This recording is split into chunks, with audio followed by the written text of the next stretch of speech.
여러분 안녕하세요. 발칙한 뉴스 정혜림 아나운서입니다. 한일 갈등이 깊어지고 있는 이 예민한 시국에 광복절을 앞두고 자유한국당 주최로 열린 한 토론회에서 임시정부를 부정하는 발언들이 쏟아져 무리를 빚고 있습니다. 심지어 이 행사를 주최한 의원이 바로 5.18 망언의 당사자인 이종명 의원이었다고 하네요. 오늘 발칙한 뉴스 이 이야기로 먼저 시작해봅니다.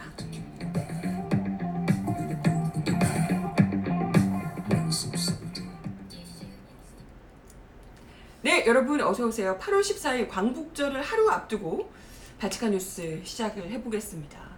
오늘 시작부터 오프닝에서 말이 너무 꼬인 것 같은데 발음이 왜 이렇게 안 되지? 네, 입을 잘 풀고요. 8월 14일 발칙한 뉴스도 시작해 보도록 할게요. 이제 광복절을 하루 앞둔 상황이라서 여기저기서 이제 광복절과 관련된 뉴스들이 참 많이 나오고 있는데요. 특히나 올해가 건국 100주년이기 때문에 올해 맞는 이 광복절의 의미가 더 깊을 것으로 예상이 됩니다. 내일 또 문재인 대통령이 어떤 또 이야기를, 메시지를 전해놓을지도 굉장히 기대가 되고요.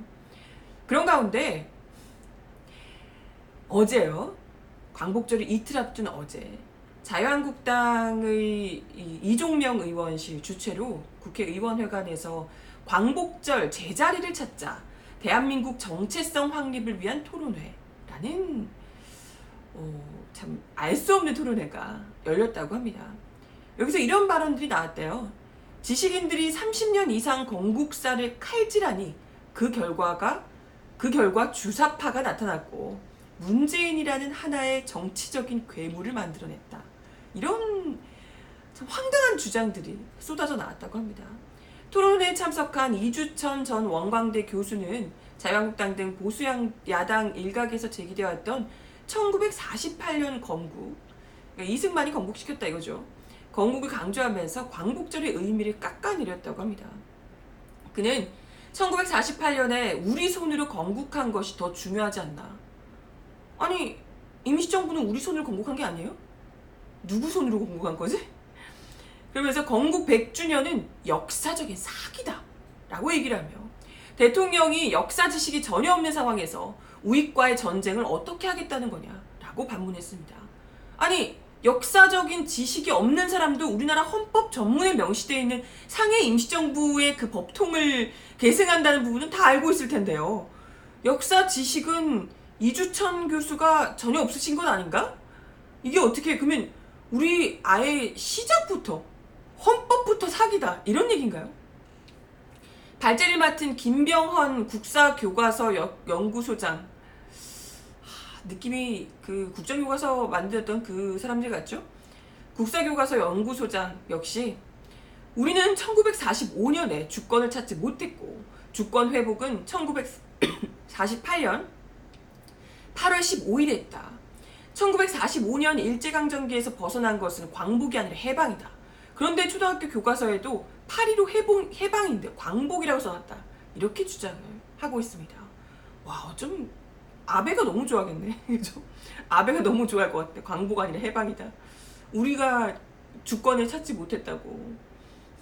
이런 이야기를 하면서 또 문재인 정부가 2017년 광복절 행사를 한 내용을 보면 8.15 해방에 맞춰져 있고 정부 수립에 대한 얘기는 한마디도 없다며. 정부 수립은 그때가 아니라 4월 13일이니까요. 그죠? 그러면서 문재인 대통령의 특징은 대한민국 정부 수립은 인정하고 건국은 부정한다. 정부 수립과 건국은 다르다고 하는 게 문재인 대통령이다 라고 각을 세웠습니다. 이게 이제 지난 2017년 그 72주년 광복절 기념식 경축사에서 문재인 대통령이 2019년을 그 대한민국 건국과 임시정부 수립 100주년으로 못 박아서 1948년 건국 주장을 일축한 바 있죠. 문재인 대통령이. 이걸 이제 비판을 한 겁니다. 누가 보면 문재인 대통령만 그렇게 얘기하고 나머지는 다 자기들 얘기하는 그 건국절 주장을 따르고 있는 것처럼 그렇게 얘기를 하고 계시네요. 그러니까 이런 분들의 이야기를 보면 이 토론회가 어떤 취지에서 나온 건지를 확실하게 볼 수가 있죠. 광복절을 앞두고 지금 이 극일 의지를 천명하고 있는 이 정부 여당의 이 모습, 이 상황을 견제하는 것은 물론이고 보수 진영에서 줄기차게 제기해왔던 이 건국절 1948년 건국이절 주장의 불씨를 다시 지펴보겠다 이런 뜻으로 해석이 됩니다. 이 토론회를 주최한 이종명 의원의 환영사에서도 이 같은 의도가 뚜렷이 드러나는데요. 이종명 의원이 이런 얘기를 했대요. 환영사에서 광복절이 숭고한 의미는 최근에 좀 이상하게 되지 않았나 생각한다. 자칫 친일 청산, 과거사 청산에만 매진하는 과거 지향적인 행사로 전락될 수 있는 위기에 있는 듯하다 라고 분위기를 띄웠습니다. 친일 청산, 과거사 청산이 어떻게 과거 지향적인 행사일 수 있는지 이거야말로 제대로 미래를 나아가기 위한 그 첫걸음일 텐데요. 우리가 그걸 못하고 지금 여태까지 70여 년 이상을 지나온 거죠. 그죠? 정말 프랑스에서처럼 나치 청산하듯이 그렇게 청산을 했어야 되는 건데. 근데 뭐 이 말도 안 되는 토론회를 왜 하필 이런 시기에 하는 걸까? 그 의도가 매우 의심스럽죠. 네, 다들 의심이 갈 겁니다. 그 의심이 아마 맞을 거예요. 그죠? 지금 이번 74주년 광복절은 일본의 부당한 경제보복 조치에 반일 감정이 솟구치고 있는 이런 상황에 광복절이 치러지게 됩니다. 뭐 자유한국당 입장에서는 지금 국민적 공분이 활활 불타오르고 있는 상황에서 자기들이 지금 그 친일 논란을 완전 집중 포화로 받으면서 굉장히 좀 난처한 달갑지 않은 어떻게든 이걸 좀 피하고 싶은 이런 입장에 놓여 있는 거잖아요. 그 달갑지 않은 마음을 이런 식으로 좀 드러낸 게 아닌가 이런 생각이 들고요. 근데 이러면 이럴수록 오히려 더 그들이 친일이라는 것을 더 보여주는 상황 아닌가? 그렇지 않습니까? 사실 이 건국절 문제가 사회적 논란으로 비화되기 시작했던 건 2008년 이명박 전 대통령이 광복절을 건국 60주년이라고 부르면서부터 시작이 됐습니다. 기억하시죠? 이후에 뭐 박근혜 대통령 역시도 2016년 광복절 경축사에서 광복 71주년, 건국 68주년 이렇게 이제 얘기하면서 1948년 건국 논란에 불을 붙인 바 있습니다. 사실 이건 뭐 수차례 여러 사람들이 이야기를 했지만 애초부터 법적으로도 역사적으로도 완전 말도 안 되는 주장인 셈입니다. 그러니까 대한민국의 근간을 흔드는 주장이라고 할 수가 있는 거죠. 무엇보다 아까도 잠깐 이야기 드렸지만 이 주장 자체가 지금 우리나라 현행 헌법 전문이 대한국민은 대한민국 임시정부의 법통을 계승한다 라고 헌법에 우리나라 헌법에 정문에서 정면으로 나오고 있는데 이걸 완전히 그냥 부인하는 이 주장인 거죠. 임시정부를 아예 임시정부를 계승한다고 돼 있는데 임시정부를 지워버리고 우리가 처음 시작이다 라고 얘기하는 것밖에 안 되는 거거든요. 그죠? 대한민국이 상해 임시정부의 법통을 유지 계승하고 있다는 것은 심지어 그들이 국부라며 막 찬양에 맞지 않는 지금 얘네들이 이러고 있는 게 이제 이승만 국부 하면서 이승만을 건국의 아버지라고 만들기 위해서 이러는 거잖아요. 근데 그 이승만 전 대통령 역시도 임시정부를 계승한다는 것을 인정하고 들어갔던 부분입니다. 이승만 정부가 1948년 9월 1일 재헌헌법 전문이 실린 관보 1호를 발행하면서 그 연호로요. 대한민국 원년 9월 1일이 아니라 대한민국 30년 9월 1일로 기록을 했다는 거예요. 이게 뭐냐? 저번 관보 1호를 발행할 때 1948년에 이미 대한민국 30년이 되는 날이다. 되는 해다. 라고 이승만 정부에서 관보 1호로 그렇게 발행했다는 것 자체가 기록을 했다는 것 자체가 정말 이거는 빼도 박도 못하는 결정적 증거가 아닙니까? 이승만 정부에서 그렇게 했다니까요? 어우 답답하네 이 사람들아 아주. 그럼 또 말할 것도 없지 않냐고요. 그네들이 그토록 건국의 아버지를 추앙하고 싶어하는 분이 자기가 건국한 게 아니고 이미 임시정부 30년을 째에 내가 지금 정부를 세운 거다라고 이야기를 하는 거면 그렇지 않습니까? 이승만 전 대통령이 그렇게 하라고 하셨다니까요. 하지만 건국운동자들은 주권, 영토 등의 요건을 갖추지 못한 임시정부가 국제사회의 승인을 받지 못했기 때문에 국가로 볼 수 없다고 억지로 부리고 있습니다. 아니 이런 억지는 글쎄 일본이 아니라 다른 나라에서 부려야 되는 거 아니에요? 우리나라에서 이걸 부릴 게 아닌 것 같은데. 근데 이 역시도요. 대한민국은 기미 3.1운동으로 대한민국을 건립하여 세계에 선포한 위대한 독립정신을 계승하여 이제 민주 독립국가를 재건함에 있어 이렇게 명시된 재헌헌법을 정면으로 또 위반하는 겁니다. 하여튼 지금 뭐 현행헌법, 재헌헌법 다 그냥 완전 망가뜨리고 있는 그냥 말살하고 있는 그런 주장인 겁니다. 법적으로 완전 근거가 없는 그런 주장이라는 거죠. 그리고 사실 이런 건국절 주장은 지금 1905년 독도를 자기 영토로 편입시켰다고 주장하는 일본 극우 세력이 아주 반색할 만한 주장이다. 이런 지적도 나오고 있습니다. 그렇군요. 일본 극우 세력들이 1905년에 독도가 자기들 나라로 편입이 됐다. 이렇게 주장하고 있는데, 그렇다면 건국절을 인정하게 되면 대한민국이 1948년에 탄생한 신생 독립국이란 얘기잖아요. 그잖아요? 그러면 신생 독립국 1948년에 태어난 나라기 때문에 이미 그보다 한참 전인 1905년에 일본 땅이 되어버린 독도의 영유권은 우리가 주장할 수 없게 되는 거예요. 이렇게 되면 진짜 일본의 독도 영유권 주장이 합법적인 근거를 얻게 될 수도 있다. 이런 우려까지 나오는 겁니다. 대체 누구죠라고 이런 주장을 하는 걸까요? 응? 이참에 아주 독도도 일본한테 선물로 그냥 쥐어주고 싶은 이런 생각이신가? 뭘까 대체?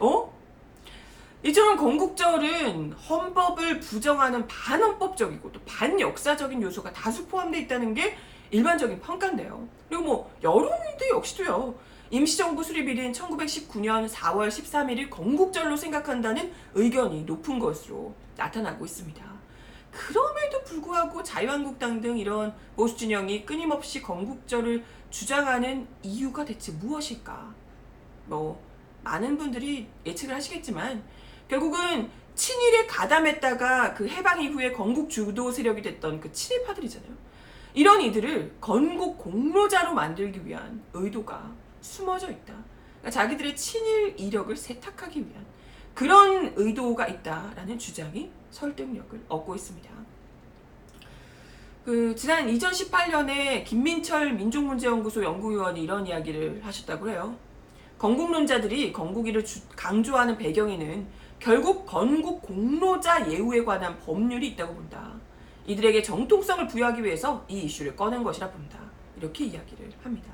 그러니까 건국절 일정이 친일파에 대한 면죄부가 건국절을 인정하는 것 자체가 친일파에 대한 면죄부가 될 수 있다라는 지적입니다. 도올 김용옥 한신대 석좌 교수도 2018년 8월 15일에 3.1 민족 독립항쟁은 전 세계 조선민중이 모두 참석해서 임시정부를 만든 거다. 이를 거부하는 사람들은 뉴라이트들로 이들은 친일파의 역사를 없애기 위해 1948년이 건국이라고 하는 거다. 나라는 이미 있었다 그때. 민족의 독립을 말하는 것이지 건국을 말하는 게 아니다. 건국과 정부 수립을 혼돈하지 말아야 한다. 라고 강조를 했습니다. 사실 원로 역사학자들 학계의 시각도 다르지 않습니다. 지금 이렇게 건국절 이야기하는 사람들이 정말 일부인 거예요. 나머지 대부분의 원로 역사학자들, 학계에서도 다들 이렇게 생각을 하고 있다는 거죠. 건국절 논란이 한창이었던 2016년 8월에 민족문제연구소, 역사학연구소 등 20개 단체와 또 이만열 숙명여대 명예교수 등 역사학계 원로 20명은 서울 중구 프레스센터에서 기자회견을 연 바 있는데요. 이때 역사 세탁이 바로 건국절 주장의 본질이다 라고 일갈한 바 있습니다. 이게 정확한 핵심이라는 거죠. 건국절 주장이 다른 게 아니라 정말 친일 세탁, 역사 세탁을 하려는 거다. 건국절 주장의 그 속내에 임시정부의 법통과 독립운동의 역사를 부정하고 친일파를 건국의 주역으로 둔갑시키려는 정말 뻔뻔한 저희가 깔려있더라. 이게 바로 핵심이라는 겁니다. 실제로 건국절을 주장하는 이들의 상당수가 친일파 후손들이고 또 그들이 역사를 왜곡하고 독재를 미화하는 뉴라이트의 역사인식을 그대로 답습하고 있는 것으로 알려지고 있기 때문에 더더욱이 그 의미가 적지 않아 보입니다. 또 웃긴 건 아까 이야기도 드렸지만 이 토론회를 주최한 당사자가 바로 자유한국당 이종명 의원이라는 거죠. 그는 5.18 민주화운동을 무려 폭동이라고 규정하면서 엄청난 사회적 파문에 휩싸였고요. 자유한국당 윤리위 제명이 글쎄 결정이 됐음에도 불구하고 여전히 당적을 유지하고 있죠. 그때 뭐 당에서 완전 내보내니 어쩌니 했는데도 뭐 이래저래 그냥 뭐 위야무야 하다가 그냥 또 끝난 모양이에요. 여전히 그냥 자유한국당 의원으로 남아 계신 모양인데, 이런 상황에서 입을 꾹 닫고 있어도 모자랄 판에 이런 논란이 될 만한 토론회까지 직접 주최를 했다는 게 대체 무슨 의미일까? 이걸 과연 우연으로 넘겨도 될까? 이런 생각을 하게 됩니다. 이미 자유한국당이 일본의 경제보복 조치와 관련해서 뭐 관련 의원들의 부적절한 언행으로 여론의 문매를 맞고 있는 상황이죠. 나경원 원내대표 뭐 반민특위 발언부터 시작해서 뭐 일본과의 외교 전쟁을 오히려 더 일본에게 유리하게 만드는 아베 편들기를 하는 이런 발언들이 숱하게 쏟아진 바 있습니다. 이런 상황에서도 굳이 또 반헌법적이고 반역사적이라고 비판받는 1948년 건국 주장을 다시 또 소환해서 꺼내들고 있는 이런 자유한국당에게 우리 국민들이 얼마나 더 큰 아량을 베풀어서 지켜봐 줘야 할까? 이런 좀 생각이 듭니다. 나 인내심이 이미 바닥난 것 같은데. 우리 국민들이 지금 왜 불매운동 굉장히 열심히 하고 있잖아요. 근데 이게 일본 기업의 제품뿐만이 아니라 한국 기업인데도 뭐 콜마 막 이런 데처럼 한국 기업인데도 불구하고 정말 그 매국 세력 같은 발언들, 망언을 퍼붓는 기업들 역시도 불매 리스트에 포함이 되고 있거든요. 정말 이 지긋지긋한 매국 망언 1인자인 자유한국당이야말로 지금 가장 먼저 대한민국에서 보이콧해야 할 1순위가 아닌가, 이런 생각을 하게 됩니다. 불매운동 안 될까? 불매운동? 지금 당장 불매하고 싶은데 안 될까요? 4월까지 어떻게 기다려? 내년 4월까지 어떻게 기다려? 참, 네, 그렇습니다. 그런 가운데 또 다른 뉴스 하나 더 전해드릴게요. 이번에는 자유한국당 정미경 최고위원이 또 막말로 이분 또 유명하신데 또 이런 이야기를 했다고 하네요. 한일 관계 악화가 자작극이라는 의혹을 제기하셨다고. 네, 보이시나요? 정미경 최고위원이 한일 관계 악화는 문재인 정부의 자작극이라는 의혹을 받고 있다, 이런 네, 의혹을 제기했다고 합니다. 정미경 최고위원이 지난 12일 당 최고위원회에서 전직 외교부 장관의 발언을 인용해 공무명 전 장관이 문재인 정권에 대해 한일 관계 악화가 자작극처럼 보인다, 일본이 갑작스럽게 이렇게 나오는 것이 아니다, 이런 이야기를 했다라고 하며 의혹을 제기했다고 합니다. 그러면서 정 최고위원은 일본에서 결국에는 화이트리스트에서 한국을 배제시킬 것이라는 것을 이미 알고 있다는 것이 드러나지 않았냐. 뭘 어떻게 이미 알고 있었다는 거죠? 아니 뭐 나중에야 정황상 배제시키겠구나 하고 짐작을 했겠지만 수출 규제 처음부터 그걸 알고 있었다는 건 좀 말이 안 되잖아요. 아무튼 그러면서 자작극처럼 보인다는 이 원로의 말씀이 의미심장하게 느껴진다라고 주장을 했다고 합니다. 이에 대해서 임종성 더불어민주당 원내 부대표는 어제 원내 대책회의 상임위 간사단 연색회의에서 소설을 집필할 때도 금기가 있고 망상에도 넘지 말아야 할 선이 있다. 세월호 비하에 이어 일본 경제 도발이 자작극이라는 터무니없는 음모론까지. 본인과 자유한국당에게는 그것이 즐거운 상상일지 모르겠지만 듣는 국민 입장도 생각해주길 바란다. 자유한국당 최고위원회가 고작 일베 게시판은 아니지 않냐라고 아주 따끔하게 일침을 해주셨네요.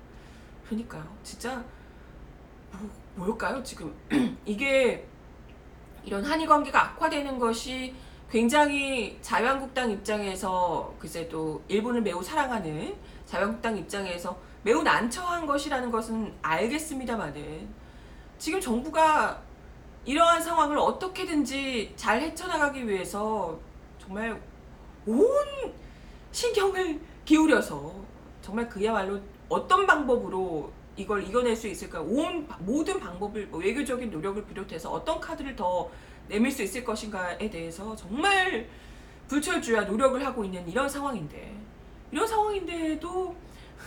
정부에서 자작극이다. 아니 자작극을 어떻게 일본이 그러면 우리 자작극에 같이 해준 거야? 동참해준 거야? 일본 아베가 뭐 우리 정부 도와주고 있는 거야 그러면? 이런 상상을 하는 것 자체가 참, 네.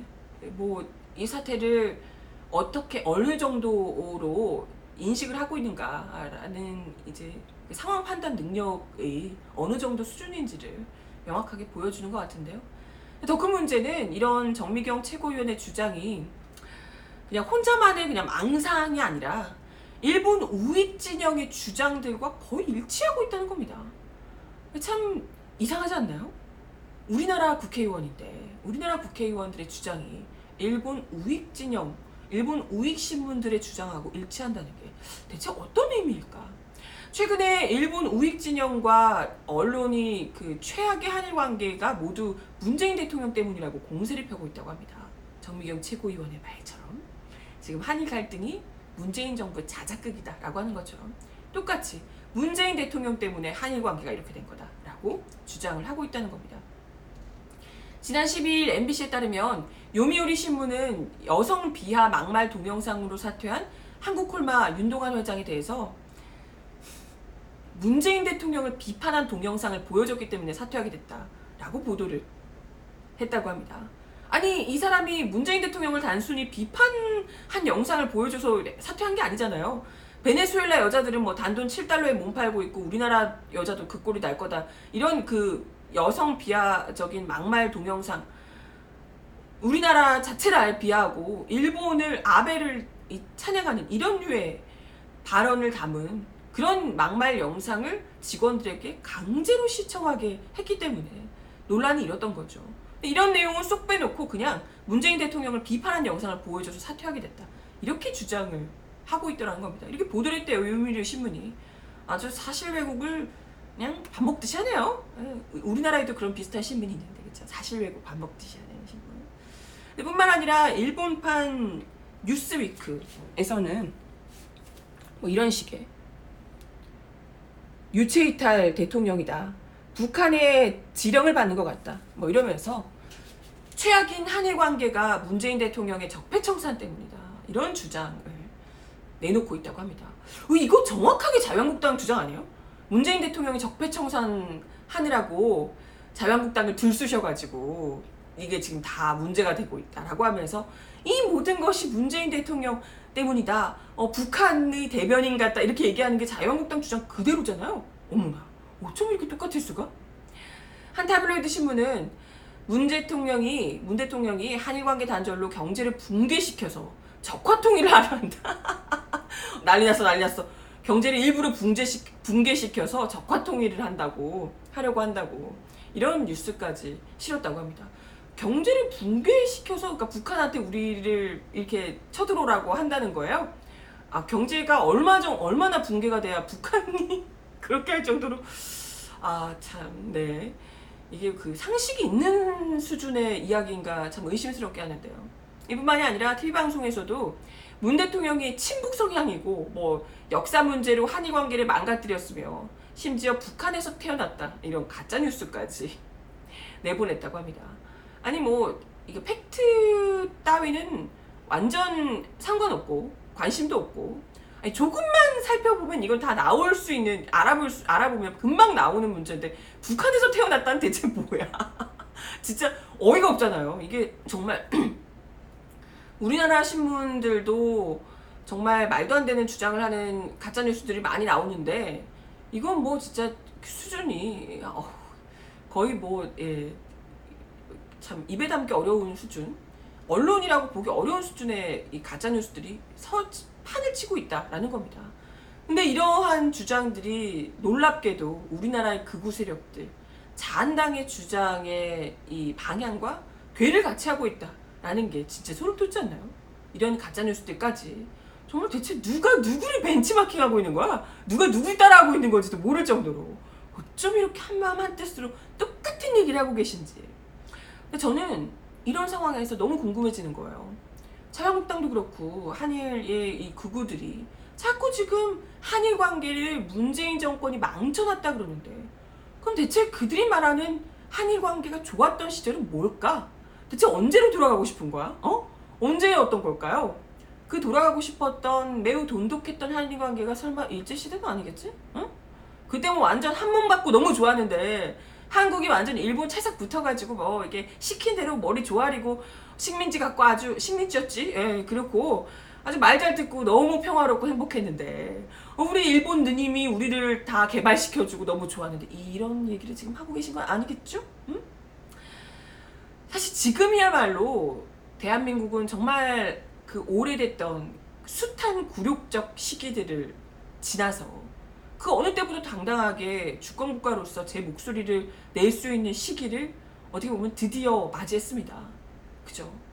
아베 정권은 뭐 어떻게든 지금 보아하니 뭐 계속 그쪽에서 문재인 정권을 퇴출시켜야 되니 뭐 이런 얘기를 일본에서 지금 하고 있는 걸 보아하니 어떻게든 지금 그 말 잘 듣던 박근혜 시절 이럴 때로 어떻게든 우리 정부를 되돌리고 싶어하는 이 마음이 큰 것 같습니다. 그러니까 이제 안달이 나서 지금 계속해서 이런 이야기를 하는 것 같고 심지어 국내에서도 그런 일본 극우의 주장에 동조하는 매국 세력들이 여전히 잔존하고 있는 것으로 보입니다만은 이번만큼은 절대 그네들이 원하는 대로 되어주지 않을 거라고요. 아니 광복 이후에 청산하지 못했던 친일 잔재들을 이제는 우리 손으로 청산해낼 수 있다 이런 믿음이 우리 국민들에게 있거든요. 이제는 정말로. 그죠? 그러니까 건들지 말라고. 저 이제 뾰족뾰족한 반지 꼈어.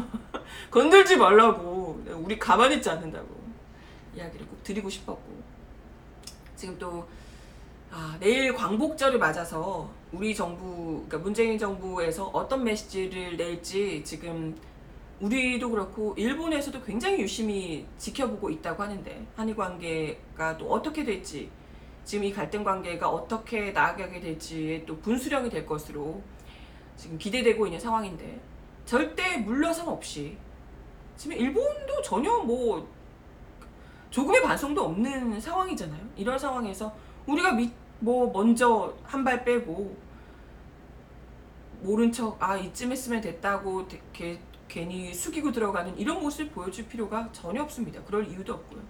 좀 더 자신감 있게 당당하게 주권국가로서의 모습을 더욱더 확실하게 보여주며 그동안 비틀려 왔던 그 한일 관계를 제대로 바로잡는 기회가 이제는 좀 되었으면 하는 바람입니다. 네, 기대가 되네요. 오늘 발칙한 뉴스 제가 준비한 내용은 여기까지고요. 저는 내일 광복절은 하루 쉬고요. 16일 금요일 맞죠? 네, 금요일에 다시 오도록 하겠습니다. 네, 광복절 뜻깊게 잘들 보내시고 발칙한 뉴스 금요일에 다시 만나요. 여러분 좋은 하루 보내세요. 안녕.